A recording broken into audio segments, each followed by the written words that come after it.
please help me welcome Mary to our speakers.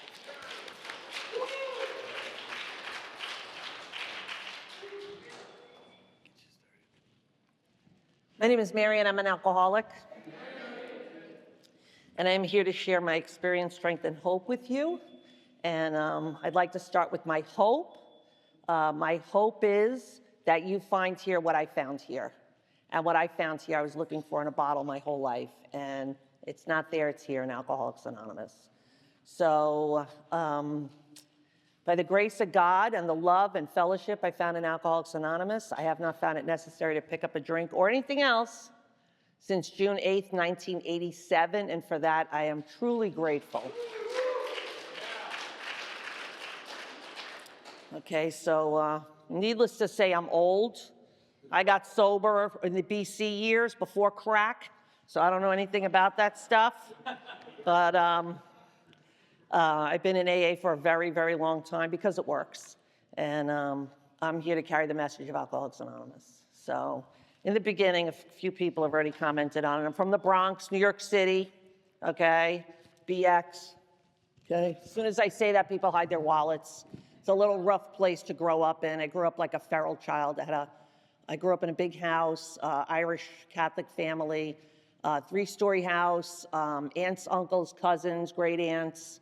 My mother's extended family. She bought the house her father owned, and the house burned down when I was 7 years old. So I was homeless the first time when I was 7 years old.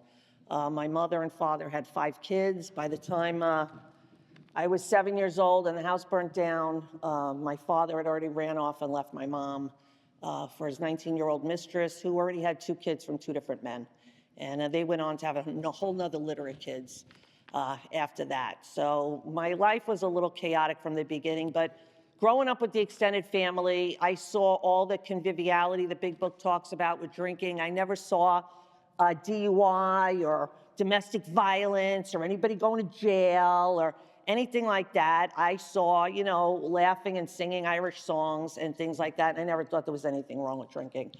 As a matter of fact, I used to watch old movies when I was a kid, and very glamorous, you know, with the long dresses on and a ton of jewelry, and, you know, that had a long cigarette in one hand and a cocktail and stemware in the other hand. And when people used to ask me, what do you want to be when you grow up? That's the picture I had in my head.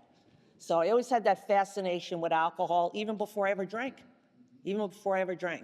So I started drinking. I remember being a kid, after the house burned down, my mother got an apartment, and in the neighborhood there was just a lot of single moms. It was kind of just the thing in the 60s, whatever. So my mother used to have card parties with her girlfriends, and they would run the blender and make daiquiris and stuff, and they would let me, you know, run the blender and pour the drinks, and whatever was a little left in there, I would take sips at it. It was so sweet and so lemony. And I remember one of my mom's friends the next day, she goes, remember last night when you were running around in circles acting like you were drunk? You were so funny. And I'm like, no, I don't remember any of that, no. So that was probably 9 or 10 years old. I was drinking and just kind of thought it was a normal thing. So smoking cigarettes since I'm 7 because I was a feral child and rules don't apply to me and I do whatever I want. And that was kind of my alcoholism before I even picked up a drink. So I just wanted to always do whatever I wanted. Just wanted to have my own way all the time. Is that too much to ask? So I started drinking on my own probably about 12. I was always babysitting the kids in the neighborhood, so I always had money. I was 11 when I started babysitting. Now it's against the law if you leave an 11-year-old child alone, especially with younger children. And that's what I was doing. And I always had money, and I would go with my girlfriends. And they talk about peer pressure, but I was the one that was peer pressuring everybody because I was the one that wanted to get that Yago Sangria that they advertise on TV and all those Boone's Farm drinks. And I remember going to the liquor store, probably 12 years old, because I would go to the store and buy a pack of cigarettes and nobody ever questioned me. And I go there to buy a bottle of Sangria and the guy's like, I can't sell this to you. I'm like, what? So I go outside and there's an old lady walking by. I'm like, here, can you go in there and get me that Yago Sangria? So she goes, okay. And she goes in and gets it and brings it out in a brown paper bag. And she goes, you know, I can't give this to you. And I'm like, what? I'm going to have to fight an old woman now? And I know. She goes, so I'll just leave it here on the curb and you could pick it up. I'm like, oh, thank God. But I'm ready to fight over a bottle of alcohol, and my disease hasn't even started yet. So you could see when you look back on your life, when you're doing your inventory, that this disease started way, way, way, way before the unmanageability got completely out of control. So I was only 12. So by the time I got to be a teenager, my rebellion was completely out of control. And I was just telling Mikey that my father was in Jersey, my mother was in the Bronx, and I spent most of my childhood going across the GW Bridge, and got sick of my father, go back to my mother, got sick of my mother, went back to my father, until I got sick of both of them. I was 14 years old. And I left home and I never went back. So one of the women I used to babysit for, I moved in with her, and I was the built-in babysitter. And she would be gone for like days at a time. She had a gambling problem. And she'd be gone for days at a time. And it was convenient for me to be there for her. So CPS wouldn't take her kids, which she had involvement with them. But I was the drunken babysitter. So she had a super fancy house, super fancy. She had like, what do you call them? Interior decorators come in and decorate her house. She had like designer furniture, and she had this big, huge, fancy bar, and I'd be sitting there, 14, 15 years old, while everybody else was in high school, with a coffee mug with an ice cube and drinking scotch, which is not normal behavior for a 14-year-old child. But I was a warm body, and I was in the house, and counted as, I was the drunken babysitter, counted as somebody being in the house. So she moved to Vegas when I was about 15, and I called my mother, and my mother's like, go, just go. And I'm like, okay. And that's when my disease took off, because I was a feral child to begin with, and now I have no parents and no supervision, and I was completely out of my mind. So I'm going to talk a little bit about drugs, not because it's part of my drunk-a-log, but because it's kind of my work history. So I was basically a drug dealer because there was a lot of pills in those days, the Roar 714s and Tuinals, Secanols, anything at all, Black Beauties, all those kind of pharmaceutical drugs, and they were super easy to get. So you go to the doctors, and they give you all these, some of them didn't even give you a prescription. They just had a giant box, and they hand you a couple of bottles of pills. It was crazy, and that's how I made my money. I was doing criminal activity. I was a drug dealer, and never had an interest in working or school or anything that normal people do. You know, when I had my kids, my daughter was a teenager, and she said, I need a dress for homecoming. I'm like, what the heck you need a dress for? You come home every day. What does that even mean? I had no idea.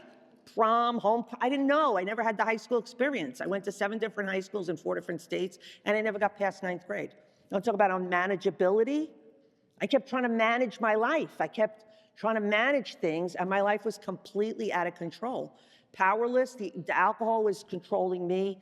I was not controlling it. I couldn't get a job in a bank teller or retail outlet because they don't serve cocktails in the bank, you know? So by the time I was 17, I got a job with a fake ID, attending bar, because that's what alcohol told me to do. So that's the only place I felt comfortable. I was getting served in the bar when I was like 12 years old, the first time I remember getting served in the bar. So one of the women I babysat for, she took me after, like, I had a high school event, and we went and sat in the bar and ordered drinks. She got me a vodka and orange juice, and they served me, and I was like, okay. So I always looked older. I always hung out with an older crowd, and I just always wanted to be a grown-up, which is completely overrated, you know. Don't rush your life. So the woman that I was living with the gambling addiction, she moved to Vegas. Things got crazy in Vegas. I ended up, I became completely depressed because alcohol is a depressant. I wasn't getting my own way. And I tried suicide. So I was supposed to be selling the pills. I took 2 bottles of sleeping pills, whatever they were, Tuinals, Secanols, and I drank a pint of Canadian Club, and I wandered off in the desert to die. And to this day, it's just a miracle that I did not die, because I should have. There's no reason I should actually be standing here today to tell you this story. I never took sleeping pills. I had no tolerance for them.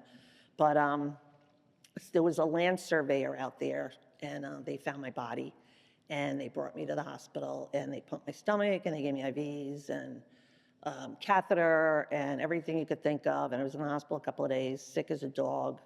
And my friends, I was missing for a few days, and my friends heard there was a 17-year-old girl found in the desert, and they figured it was me, and of course it was me, because that's the kind of life I had. So after that, I realized drugs are bad. They're gonna kill you. So I'm not gonna do drugs anymore, okay? And I didn't. But alcohol, come on, alcohol never killed anybody. You know, wine is good for your heart. You know, they stomp the grapes and it's healthy. And beer is made out of like hops and barley and yeast. The same ingredients go into Wonder Bread. So, you know, just drink and you'll be fine. Bad things won't happen to you. So the woman I was living with the kids, we moved to California, and things weren't working out in California. She sent the kids back to New York, and she decided she was going back to New York. I'm like, well, what's going to happen to me? She says, I don't know, you're on your own. So I hooked up with some guy from the bar where I was 17 years old. I found out years and years later from his family. He was the youngest in his family, and all his older sisters, they didn't know I was underage. They just thought I was nuts because they couldn't figure out what was wrong with me. You know, you ever have people tell you, what is wrong with you? And you're like, I don't know, I wish I knew, but I don't. So I hooked up with this guy. I didn't like this guy. I didn't get along with him. I ended up living with him for 6 years, and we had 3 kids together. Go figure. But alcohol was making all my decisions for me. Alcohol told me who to hang out with, who not to hang out with. And he was in a union, so he had this thing in the union where you go on this vacation, and it's like a resort, and they feed you all these fancy meals and Caesar salads, and they do arts and crafts and aerobics, just like a cruise ship, but it was in like a hospital. So it was called like a 28-day rehab. And I'm like, why does he get to go on the vacation? I'm the one with the kids changing the diapers. I need the vacation, okay? Sick of washing dishes and scrubbing floors. So I go in there for this 28-day thing, and they start you with the detox, and I could use the vacation. My sister had been living with me at that time. She moved out from my parents' house, and she moved out to California to live with me too, and she turned 14, and by that time I was 18. And I was raising my kids. I had 2 kids at that time. I got pregnant after I got out of detox, but I had 2 kids and a 14-year-old sister that I'm raising. And I go in there, and all of a sudden, like, I'm sick as a dog. Like, I'm really sick. Like, I had the flu. I had fever and aches and chills, and I couldn't eat anything. The room was spinning around, and I didn't know I was detoxing, because by the time I got to the hospital, I was drinking about a quart of Bacardi every single day, because everything in my life revolved around drinking, like all day, every day. That was just a normal thing to do. And I would have just a little smidgen left the next morning for the hair of the dog, you know, to get rid of those, my father called them the horrors, the shakes. So now I'm in this hospital for a couple of days, and I am really, really sick. And I didn't know I was going through DTs. And they come in and like, oh, we're all going to AA meeting. I'm like, I thought this was like professional people, like doctors. Don't they see I'm sick? They want to drag me out to some event. And they took me to my first AA meeting, which was in the San Fernando Valley, and it was in like a storefront. And the seats were all in a circle, just like they show in the TV shows and the movies. And there was a pegboard in the back with a sink and a whole bunch of coffee mugs, old school. And the only thing I really remember about that meeting is that when we all got up and held hands to say the prayer, I had to really hold on because the room was still spinning around. And when I got home from that place, like literally the bats were chasing me from the bottle of Bacardi, like that. You turn around real quick and they're gone. So I didn't know that was DTs. I thought it was LSD flashbacks because I did a lot of really good drugs back in the day. So I didn't know what was physiologically happening to my body. I did not know. I didn't have a clue. So I was going to AA meetings and talking to people. I never got a sponsor. I never really got the book. But I was going to meetings and I felt better. I felt better. So I intuitively knew there was something in here. There was something in here. And I'd gone to church my whole life. I read the Bible cover to cover. And I didn't know anything about God until I came to Alcoholics Anonymous. Nothing. So I decided that, like I said, right after detox, I ended up pregnant. Just look at me the wrong way, I ended up pregnant. So menopause was a relief in my life, thank you, God. Anyway, that's another story. I found out I was pregnant, and I'm like, I got to get out of here. Because the geographical works, right? I got to get out of here. I got to go back to New York. I got to make amends to my family. I've heard about that men's stuff. And I want to raise my kids with my family. Like, I grew up with a big family, and I went back to New York, and big mistake. It was a nightmare. It was freezing cold. You know, it was dangerous. The neighborhoods were bad, and I stopped going to meetings because I just couldn't. I couldn't do it. It was too, like, logistically too much for me. So as soon as the baby was born, okay, my third child, there was nothing in between me and the first drink. There was nothing stopping me. So a bunch of my neighbors were having a party, and they wanted to have a party in my apartment. And I said, yeah, sure. They bring in all the food and all the decorations and all the alcohol. And it was Halloween. It was a Halloween party. And I knew I was going to drink, and I did drink. And that started it all over again. So as soon as I was getting my life together and getting things in order, as soon as I picked up the drink, the unmanageability started again. I call it chaos, but in AA we call it unmanageability. And the more I tried to manage, the more insane it got, because we exert ourselves more. We become more gracious or more demanding, like the book says in chapter 5. So I met Mr. Wonderful, okay? He had a record as long as your arm and your leg, okay? And we hit it off because he told me he used to be a heroin addict, and I used to be an alcoholic. Wow, what a coincidence. And immediately, of course, I get pregnant again. And he didn't like me drinking, and I wasn't supposed to drink when I was pregnant, but I would make him take me out to dinner a lot, because when we went out to dinner, I was allowed to have a glass of wine. So alcohol was making my decisions again. And shortly after my daughter was born, my fourth child was born, then he went to prison because he was doing crime. He was doing all kinds of crime in Westchester County and fencing all the stuff through the Bronx. And he finally got caught. The police came to my door. I was pregnant, and they're banging on my door, and there's like 8 of them with their guns in my face, and I'm screaming at the cops, what are you gonna shoot? Me, my baby, get out of here. And they put their guns away, like I was their mom yelling at them, and they put their guns away. So they eventually caught up with him. They didn't catch him that day, but eventually they caught up with him because they knew what he was doing. And so he goes to jail. I get the phone call that he's in jail. He never comes home one day. He was pulling stick-ups all over the neighborhood with a fake gun and just crazy stuff. And he would come home with a brown paper bag with like 300 $1 bills in it. And I'm like, where'd you get this from? He goes, somebody owed it to me. I said, they happened to be walking down the street with 300 $1 bills and a brown paper bag. He pulled another lick. He was pulling stick-ups.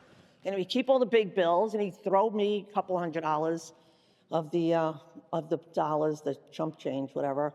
So I thought he was a good provider. What did I know? So he goes to prison, and I promised him I wouldn't drink when he called me. I said, I'm not going to start drinking again just because you're in jail.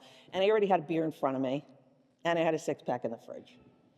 So alcohol always made my decisions for me because I didn't know how to live my life. So needless to say, things got really, really bad. The 3 years he was in prison, I hit a bottom, and I said, when he gets out of prison, he's going to watch these kids, and I'm going to take a vacation. But got out of the plans for me. I ended up falling and knocking my front teeth out, and then I was suicidal again, and I sprained my ankle. I couldn't walk. I was on crutches, and I hit a physical bottom. Because I was drinking so much, my organs were shutting down, okay? I couldn't sleep. I couldn't stay awake. I would wake up with my face stuck to the pillow because I had vomited in my sleep, and it dried up, and I could have choked to death and died. I couldn't keep it down. I couldn't drink. I couldn't not drink. So my organs were shutting down. I was sick as a dog. And my sister, my oldest sister, had gotten into AA a couple of years before that. And she would try to talk to me. And I'm like, you don't run that AA stuff to me because I already been in AA. I already know it. You know what I mean? Like, I knew what I was talking about. And so she couldn't talk to me because I wasn't ready to hear it. But I knew when I started getting really bad that I was going to have to go back to AA. I knew it. I knew I was going to have to detox, and I was going to have to go back to AA. So I run into one of her friends. Every time I went to her house, they were drinking coffee. They were going out for ice cream. And she had all these AA people there, and they were doing all this AA stuff. So I knew some of her friends. It was like the craziest day ever. It was like real overcast and windy like we had yesterday with the wind, and the sky got real dark, and it was like that. And I was outside and my kids are running around, and one of these AA people comes walking down the block past my house. And it hit me, and I grabbed this guy and I said, listen, do you still go to those AA meetings? He goes, yeah. I said, I need to go. Can you take me? So he said, yes. So in New York, we don't have AA clubs per se. We really don't. Manhattan maybe, but not the Bronx. It's all in church basements. So me running through the streets, doing crime for a living, hitchhiking everywhere. When the Hillside Strangler was in LA, I'm running around hitchhiking like a maniac, and I'm scared to go to the AA meeting by myself. Could you go with me? And yeah, so I meet him outside the AA meeting, and we go in because it was like, it was in the back of the church, and there was a graveyard there. And I'm like, I'm not going in there by myself. So he took me to my first meeting. I run into this girl that we used to party together. And I had maniac parties, like maniac people at my house, okay?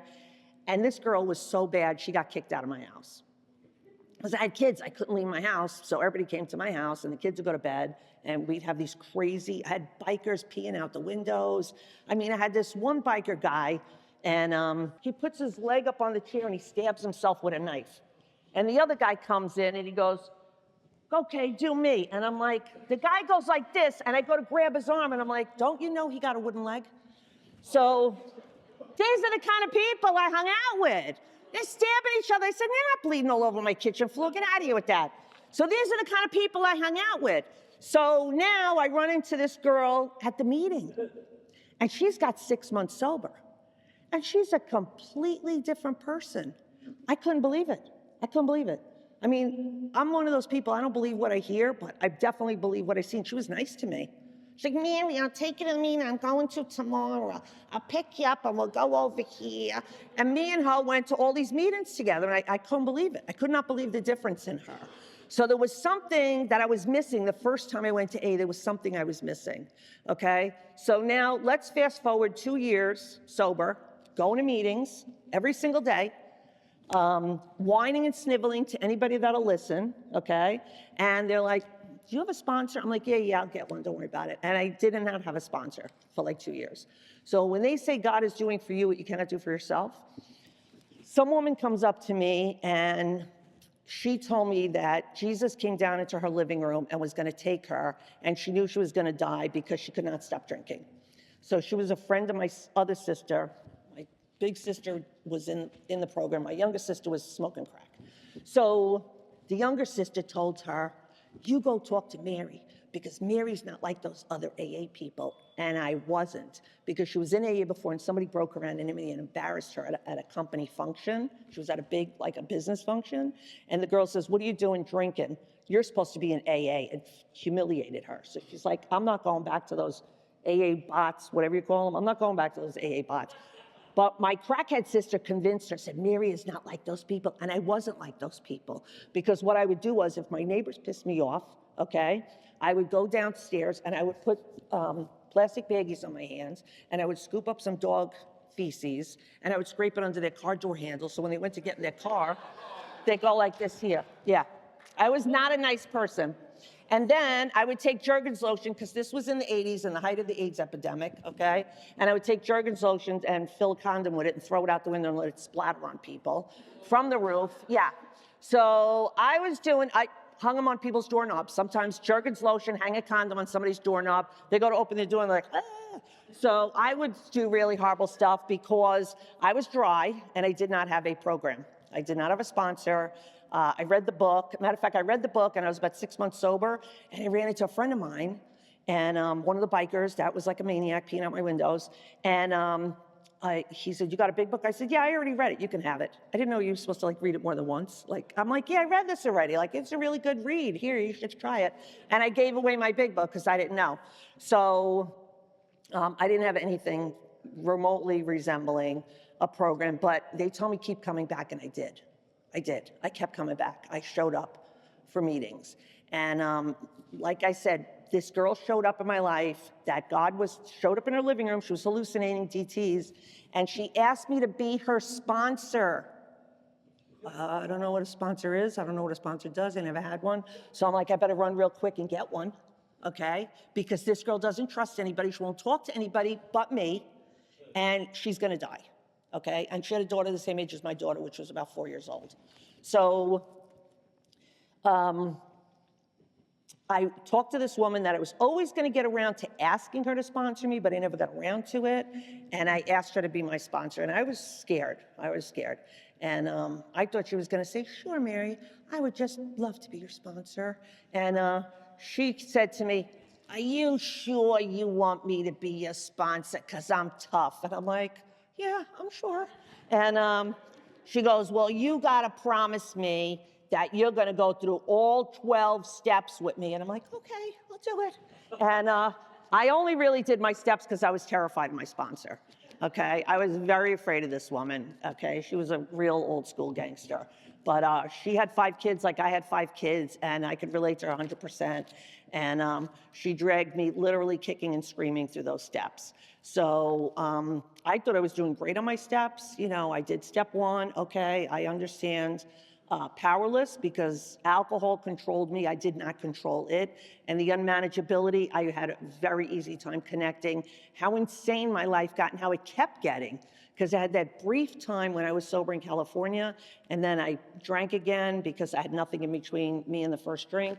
And I realized that once I quit drinking, even for a short time, my life got better. Like, it wasn't crazy like that anymore. And it wasn't fun.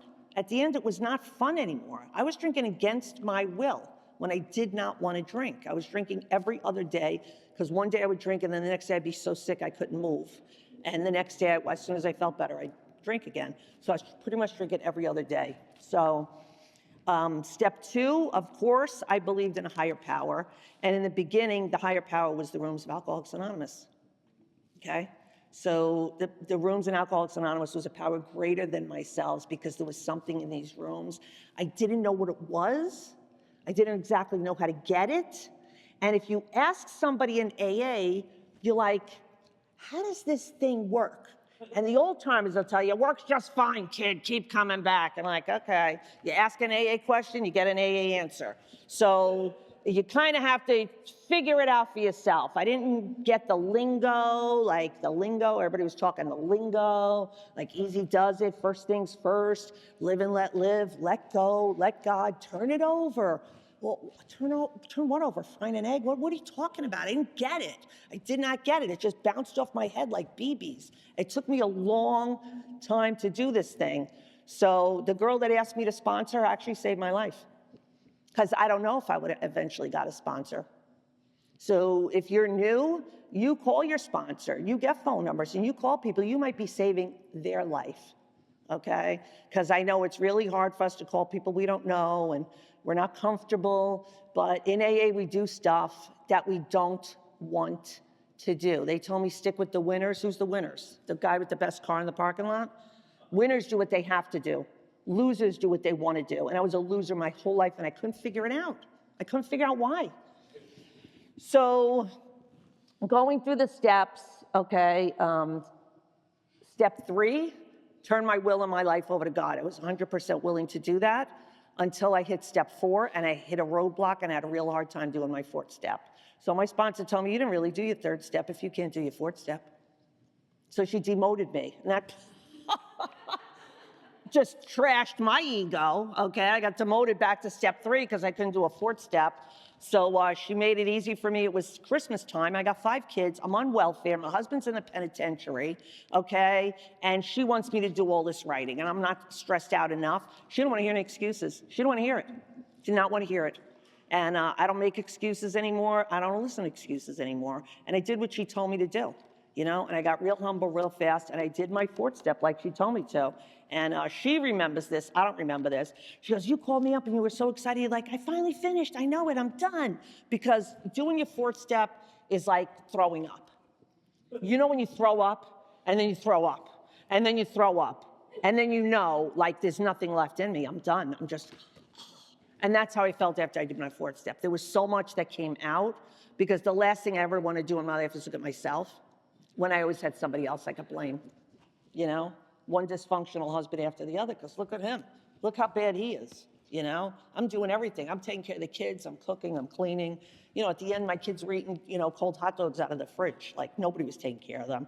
And when I got sober, they were like, we liked you better when you were drunk. Because they could do whatever they wanted. They were feral children. Like, I was a feral child. So I get it.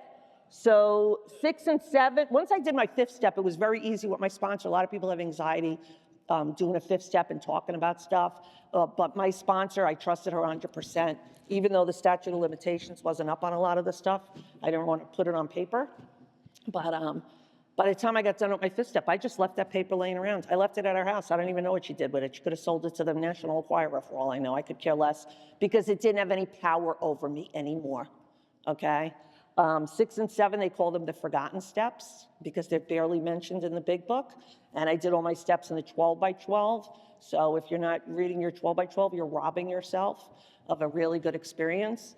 And entirely ready, if you're not entirely ready to have your defects of character removed, they're like whack-a-mole. They will pop up. You know, you ask God to remove your anger, and every single idiot on the face of the earth will be up in your face, pissing you off. And that's how God removes your anger. Pray for patience. What happens? You end up in every traffic jam. So the character defects, and then 7 is asking for humility. And you're going to need that humility when you get to 8 and 9. You're going to really need it. So those forgotten steps, my sponsor had me a year on 6 and 7. A year. Because it's a process, and you're going to see your character defects pop up like whack-a-mole. You get a handle on one, boom, something else pops up. Like, where'd that come from? So step 8, I remember looking at step 8 when I first got sober, the first time when I was barely 21 years old. And I wanted to reword it a little bit. I wanted to write a list of all the people that owed me an amends, okay? Because I was the victim, okay? I was the victim, and it doesn't say that in step 8. So I had to really take a deep, hard look at myself and see what kind of a person I was. I left New York and Jersey when I was 14 years old, and I never went back. My youngest sister, 10 years younger than me, was 4 years old when I was 14, and she was horribly abused, okay? Horribly abused. She's no longer with us. She overdosed 3 years ago, June. And I feel that to this day, that what kind of a sister was I, that I didn't give a crap about my siblings? You know, there's 11 of us all together. My oldest brother got decapitated in a DUI accident. He was on a motorcycle, and he head-on collision with a car. And he was 27. I was pregnant with my son, Sonny. And my 2 younger sisters are both deceased. And once again, why? Why am I still here? You know? But I had to look at that. What kind of a daughter was I? What kind of a sister was I? You know, what kind of a wife was I? What kind of a mom was I? You know, I never beat my kids or abused my kids when I was drinking, but I totally neglected them. They had to fend for themselves. The worst thing I ever did, and I'll tell you this right now, the worst thing I ever did to my children was humiliate them. Humiliate them by having a drunken mom. And that's something I cannot fix. I cannot change that. I mean, I make amends to my kids literally every single day, but that's having a drunken mom. It's humiliating and embarrassing. And that's something that I still to this day I feel bad about. But like I said, I make amends. I do the best I can. So making the direct amends, once you get past 8 and you get that list and you get it in your head and you get the willingness, it's not that hard, okay? If you work on your humility and you work on the list and you work on the willingness, it's not that hard. I actually was in the hospital with pneumonia one time, and the kid that brought my tray in was one of the kids I used to babysit for. Yeah, if it's odd, it's God. And I tried to talk to the kid, and he didn't want to talk to me. So I let that guy go, but God put that kid in my path too. So things like that will pop up when you're on your steps. Things like that will happen. So 10, if you have a favorite step, if you're allowed to have a favorite step, is that allowed in AA? Step 10 is my favorite. Step 10 is my favorite.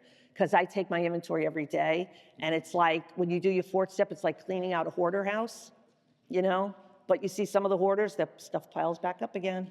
You know, step 10 is my daily maintenance, okay? I have to check myself before I wreck myself, okay? And I don't have to make excuses anymore, and I don't have to blame somebody else, because my thing was, well, look what they're doing, you know, look what they're doing. And now when I do my 10th step, I could say, listen, it was my bad. I'm sorry I got upset. You know, I'm sorry I blew up. I'm sorry I told you to go F yourself, or whatever I do on a daily basis.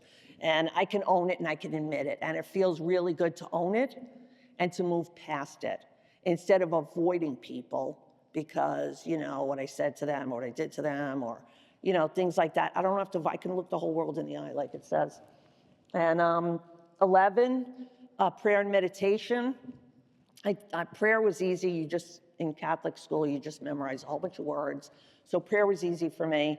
The meditation part, I'm a little bit hyper. And the meditation part, I have a real hard time sitting still. So I had to go to a retreat. My sponsor forced me to go to a retreat, and I went to a retreat, and they literally taught you meditation. It was a big monastery or something. It's called Graymore in New York. And you go for the weekend, and I literally learned how to meditate. Now I teach meditation classes, or I did before I retired. Then step 12, okay? Spiritual awakening, carrying the message, and practicing these principles in all our affairs, and that's where we give it away. Like Mike from Jersey said before, we have to carry the message. And I'm really not such a good sponsor. I really don't like sponsoring people. I do, I have sponsorellas, and they call me maybe sometimes. But I carry the message, and I have to practice the principles in all my affairs. I don't like breaking my anonymity. I don't break my anonymity at work, but if I see somebody that has a problem, I will go to the side. I know a lot of people like to brag about being in sobriety. I don't break the traditions. I try really hard to stick to the traditions, because you don't really have a program if you're not working the traditions and the steps, I believe. So I try really hard to stick to the traditions, and I try to carry this message through my life. I told the nurse that comes to the house, I got a guy in hospice, that I was an alcoholic today. I said, we all know each other from AA. I said, I'm gonna break my anonymity. And she goes, oh my God, you're an alcoholic? Like, she was horrified. I don't know what, in this day and age, she's a nurse, she's a professional, what they have in their head as what an alcoholic is. I said, see, when you're sober, you can pass for a normal person. So I can pass for a normal person. I am not, by any stretch of the imagination, anything close to normal. So I just want to wrap up what AA has done for me in my life, because when I got here, like I said, I had 5 kids, a husband in the penitentiary. I had a 9th grade education. I never worked a legit job in my life. When I was 3 years sober, I wanted to get a GED, and I wanted to learn how to do nails or something, get a job, because I was on welfare. So I was too scared to take the GED test because I didn't really go to school and I didn't really know anything. So they had a program in Mercy College, opened a satellite campus in the Bronx. And they had a program that if you took 24 college credits, 2 semesters, okay, that they would give you an earned high school diploma. So I went there, my kids were in school, the baby was in the Mercy College preschool, and I started taking classes there, and it was hard for me in the beginning because, like I said, I didn't know my times tables. I didn't know anything. I had to write over and over and over and memorize my times tables. I didn't know how to write a paragraph or a 5-paragraph story, whatever they call it, essay. So I had to learn all of that stuff. But after 2 semesters, I got it. I got it. And I tell people I got the perfect brain, never been used.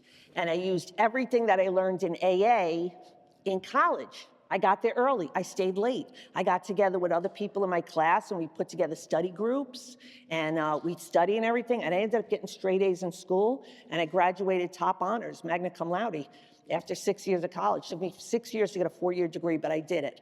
And I got my piece of paper, my diploma, and I decided I'm packing my kids up and I'm going back to Vegas because New York is rough, hard to get a job, very competitive, things were getting bad, and I was looking at Atlanta, Georgia. I have family there on my father's side of the family, and LA, where I used to live, where my kids were born, my oldest kids were born.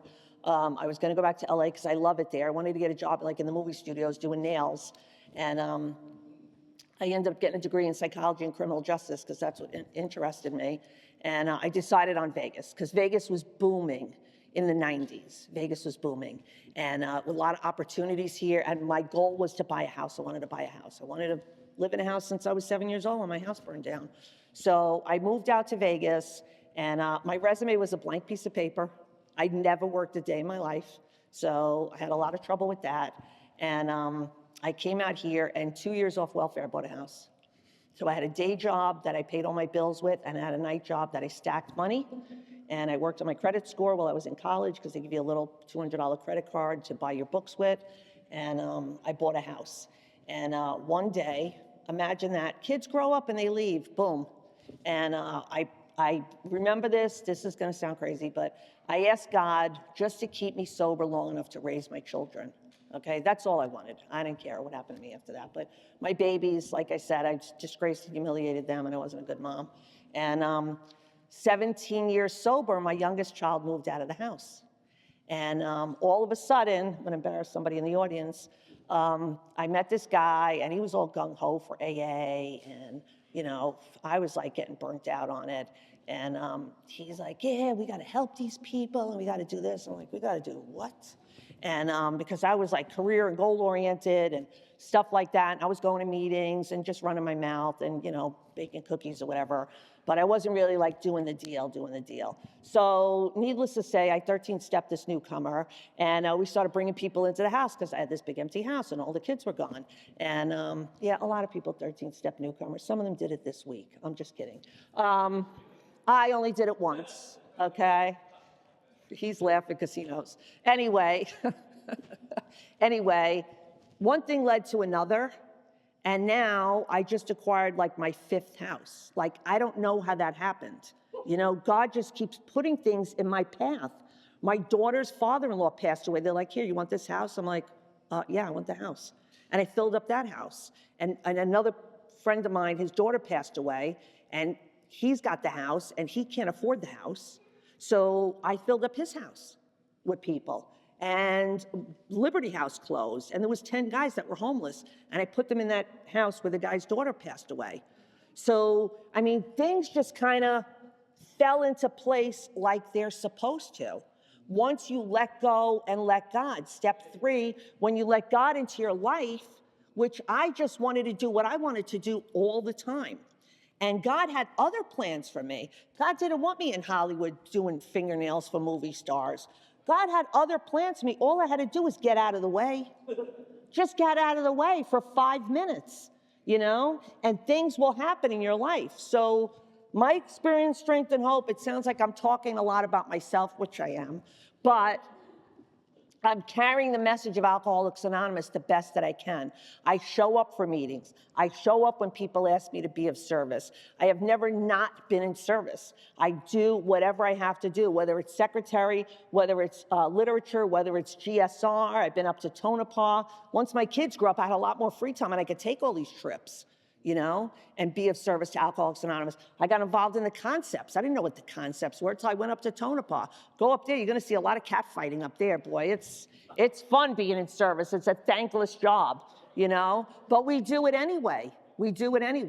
So I don't wanna take up all of the time because I think I'm running out of steam, but I'm extremely grateful.